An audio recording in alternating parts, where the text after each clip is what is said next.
Welcome to BTI tips YouTube channel. साथीहरू फेरि पनि स्वागत छ तपाईहरुलाई। आजको यस भिडियोमा तपाईहरु सिक्नुहुनेछ एडोब फोटोशप भित्र लो फेस लाइट भएको फोटोहरुमा लाइट फेसमा कसरी बढाउने, साथसाथै फेसको ग्लोलाई कसरी मेन्टेन गर्ने। यस भिडियोमा तपाईहरु स्टेप बाइ स्टेप सिक्नुहुनेछ। विभिन्न सेटिङहरुको बारेमा म जानकारी दिनेछु, जुन सेटिङको युज गरेर, जुन टुलको युज गरेर तपाईहरुले कुनै पनि बिग्रिएको फोटोको तपाईहरु फेसमा लाइट बढाउन सक्नुहुन्छ र फोटोको फेसको ग्लो बढाउन सक्नुहुन्छ र एट्र्याक्टिभ फोटो तपाईहरु डिजाइन गर्न सक्नुहुन्छ। त्यसैले यो भिडियोलाई तपाईहरु अन्तिमसम्म हेर्नु होला। Let's start the video. म आइहाले आफ्नो स्क्रिनमा र यहाँनिर फोटोशपलाई म ओपन गरिहाले। मेरो फोटोशप प्रोग्राम ओपन भएर खुल्दैछ। साथीहरु मेरो फोटोशप यहाँनिर ओपन भइसकेको छ। फोटोशप ओपन भइसकेपछि यो स्क्रिनमा तपाई डबल क्लिक प्रेस गर्नुस्। डबल क्लिक प्रेस गर्ने बित्तिकै तपाईको कम्प्युटरको ड्राइभ लोकेसन ओपन हुनेछ र अब तपाईको फोटो कुन ड्राइभ र लोकेसनमा सेभ रहेको छ उक्त ड्राइभ र लोकेसनलाई तपाई यहाँनिर ओपन गरेर फोटोलाई सिलेक्ट गर्नुस् र त्यसपछि ओपनमा आएर पुनः एकचोटी क्लिक गर्नुस्। यसरी मेरो अगाडि फोटो ओपन भएर आइसकेको छ। अब यो फोटोमा तपाईहरु देख्न सक्नुहुन्छ फेसको लाइट कम रहेको छ। अब यो लाइट कसरी मेन्टेन हुन्छ यसको बारेमा तपाईहरु जान्नु हुनेछ यो भिडियोमा। लाइट बढाउनको लागि साथीहरु यहाँनिर तपाईहरु देख्न सक्नुहुन्छ लेयर अप्सन। लेयर अप्सनको यो जुन अप्सन दिएको छ यहाँनिर साथीहरु, यो अप्सनमा आएर तपाईहरु राइट क्लिक गर्नु होला। राइट क्लिक गरेपछि यहाँनिर देख्न सक्नुहुन्छ कर्व। यो कर्वको अप्सनमा एकचोटी क्लिक गर्नुस् र आफूलाई चाहिए जति यहाँबाट लाइट यसरी लाइट बढाउन सक्नुहुन्छ र लाइट इन्क्रिज गरिसकेपछि अब ओके मा गर्नुस् क्लिक।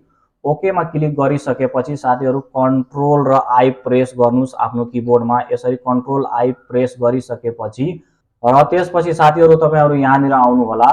यो फर्स्ट बक्सको सेट कलरमा आउनुभयो भने यहाँनिर व्हाइट कलर हुनु जरुरी छ र त्यसपछि ब्याकग्राउन्डको यो कलरमा ब्ल्याक कलर अनिवार्य हुनुपर्छ।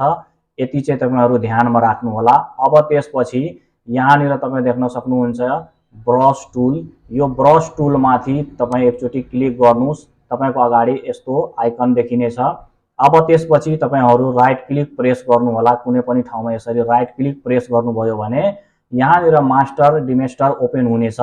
अब त्यसपछि यो जुन ब्रश टुलको लाइन रहेको छ तपाईलाई कति मोटो र पातलो लाइन चाहिन्छ आफ्नो हिसाबले तपाई छुट्याउन सक्नुहुन्छ।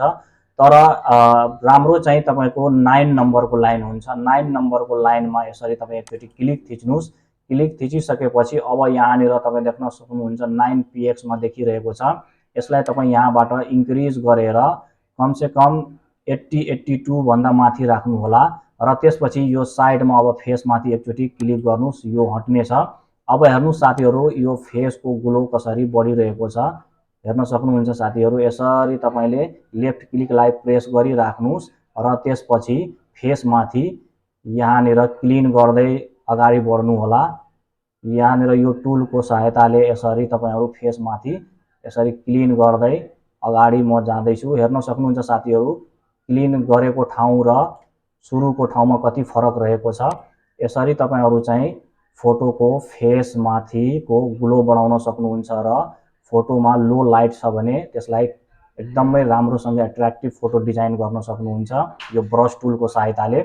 यसरी अब फेसको जुन लो लाइट थियो त्यो हटिसकेको छ। हटिसकेपछि अब यहाँनिर येल्लो कलरलाई म हटाउने छु।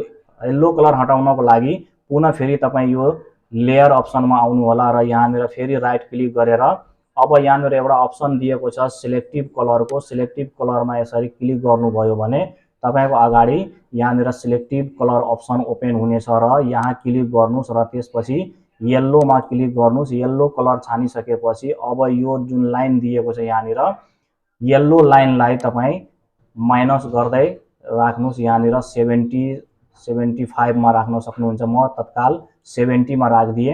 येल्लो लाइनको यो चाहिँ सेचुरेसन घटाउनुस् र त्यसपछि ओके गरिदिनुस्। ओके गरिसकेपछि त्यसपछि तपाई यहाँनिर कन्ट्रोल आई प्रेस गर्नु होला। कन्ट्रोल आई प्रेस गरिसकेपछि अब तपाई यहाँबाट क्लिक गर्दै यसरी फेरि क्लिन गर्नुस् फेसलाई सुरु जस्तै। सेम ब्रश टुलबाट तपाईले अब यहाँनिर यसरी क्लिक थिचेर राख्नुस् लेफ्ट क्लिकलाई र त्यसपछि फेसमाथि यसरी यसलाई क्लिन गर्नुस्। क्लिन गरेपछि अब तपाईहरु देख्न सक्नुहुन्छ येल्लो कलर जुन फेसमा थियो त्यो हटेको छ र यहाँनिर अलिकति रेड कलर जस्तो साइन देखिरहेको छ फेसमा, हेर्न सक्नुहुन्छ साथीहरु। यसरी क्लिन गरिसकेपछि अब म तपाईहरुलाई देखाउने छु ओल्ड फोटो र अहिले एडिट गरेको फोटोमा कति भिन्नता रहेको छ। डबल क्लिक प्रेस गरिहाले र सुरुको फोटो मेरो यो रहेको थियो। यहाँनिर तपाईहरु देख्न सक्नुहुन्छ सुरुको फोटो मेरो यस्तो थियो। सुरुको फोटो र अहिलेको फोटोमा कति फरक आएको छ। यसरी साथीहरु तपाईहरु पनि कुनै पनि फोटोको फेसमा लो लाइट छ भने वा दाग धब्बाहरु कुनै पनि किसिमको त्यस्तो छ भने तपाईले त्यो फोटोलाई सजिलो तरिकाले फोटोशपमा ल्याएर क्लिन गर्न सक्नुहुन्छ। त साथीहरु आई होप मलाई लाग्छ तपाईहरु यो भिडियोबाट धेरै कुराहरु सिक्ने अवसर प्राप्त गर्नुभयो। यो भिडियो मन पर्यो भिडियोलाई एक लाइक र च्यानलमा नयाँ हुन्छ भने च्यानललाई सब्स्क्राइब गर्न नभुल्नु होला।